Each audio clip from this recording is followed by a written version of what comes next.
Chapter 29, Healing. The doctor told me that some hair on my eyebrow probably wouldn't grow back. The cut was 1.5 inches long, about an inch of it over my eyebrow. The scar would remind me of the young lords for the rest of my life. I knew we would never know who threw the bottle, probably some sorry barrio maniac using his favorite way of communication. When we got to the hospital, we had to wait in the emergency room. Mammy called my stepfather at the bodega, and he must have flown over to the hospital. He got here so fast. Que paso, mija, he cried as soon as he saw me, crushing me in his arms, his eyes glistening. Papi, where's your coat? It's cold out there. Que? Huh? She's okay, said my mother, trying to calm him down. Botala? Papi cursed the heavens silently by shaking the fist toward the sky. I'm okay, Papi, really. I don't hurt so much as before. But I did hurt as much as before. I hurt more than before. I hurt that Abuela hadn't come to the hospital with us, but I put that hurt away so I could deal with what was happening to my face now. After we calmed Papi down long enough for him to go back to the bodega and my head sewn up tight, I was to be surprised one more time by the events of the day. My cheap mammy sprang for a cab to take us home. The arrests were all over by that time. Just snow and litter flying around, making the streets of El Barrio seem empty, like the whole hollowness I felt inside. Mammy made me hot chocolate as soon as we got in my room and take a nap, and for once I listened to her. I wanted to talk about Abuela, but Mommy stroked my brow, saying, "Go to sleep. We'll talk later." When I woke up, it was dark outside, though it was only 4:30 in the afternoon. "Mammy?" She rushed into my room. "How are you feeling?" "Good," I yawned. Mammy noticed a little bit of blood had seeped out of my cut and stained the pillowcase. "I'll change the pillowcase. Then, it's time to change the sheets anyways. You sleep better on nice, fresh sabanas. I'll get them." Mommy didn't really have to change the sheets. She just wanted something to do for me, so I let her. She liked doing stuff for me the way Abuela liked doing stuff for the world. I began to help her take off the sheets, but she tried to stop me. "Mommy, let me. I want to help." "No, I can do this. Don't worry, but I want to." I could almost see her weighing the possibility of giving up her slave status, and then I thought about how what my stepfather had said was true. Except for throwing out the garbage, I barely helped Mommy around the house. If I didn't want a slave mother, I had to stop treating her like one. Finally, she said, "Okay." We each grabbed 2 corners of the clean sheet and flung it into the air, letting it land softly on the bed. Mammy smiled at me as we tucked in the corners. "Did Abuela teach you how to make a bed?" "Muchacha, no," she laughed. "The few times she stayed a few days visiting me when I was little, I could see she was a terrible housekeeper." "You're right. Her house is always a mess." "That's okay. She's good at other things." "Like what?" "A good teacher and a grand patriota." "A patriot? You mean like George Washington?" "Si, in a way. She cares so much about all the people." "How about caring about just one granddaughter?" And as if Abuela had heard us talking about her and wanted in on the conversation, she appeared at my bedroom door, startling us both.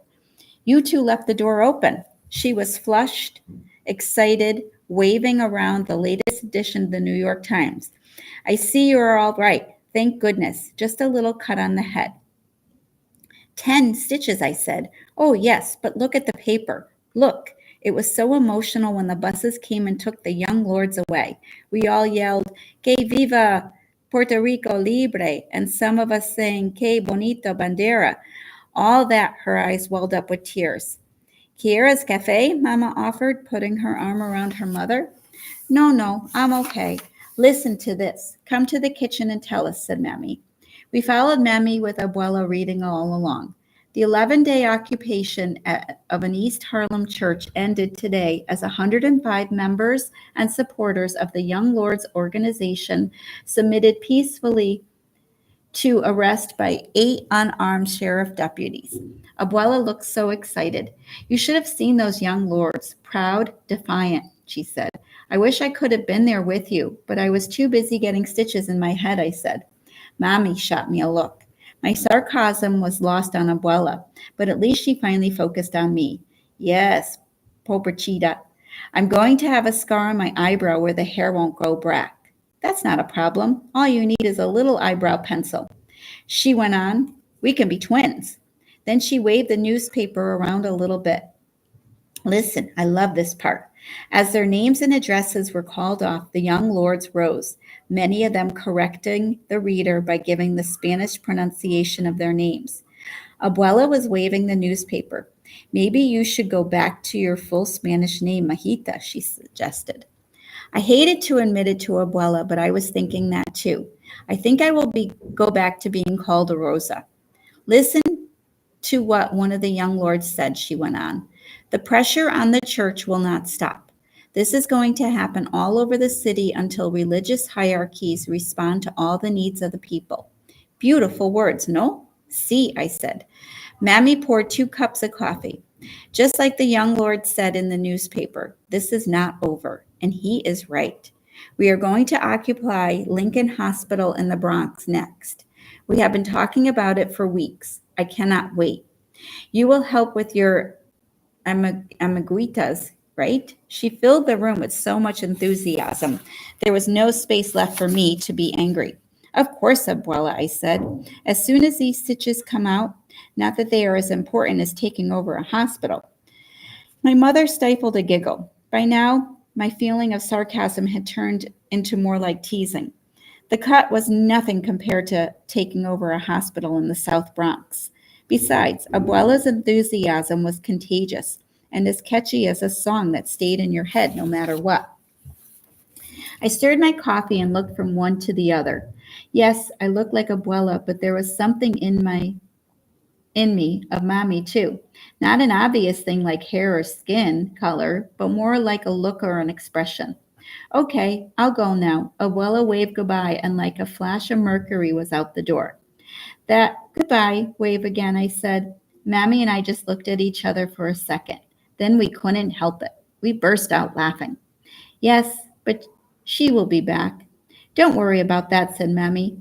Just then Pappy came home. Hey, what's going on? How do you feel, Evelyn? Call me Rosa. What? I cannot keep up with you, he said, rolling his eyes. Okay, Rosa it is, since I am no Pappy, he added shyly. Then more seriously, how are you doing? Fine.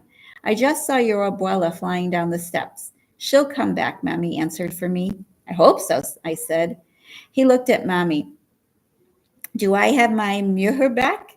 You never lost me, said Mammy flirtatiously.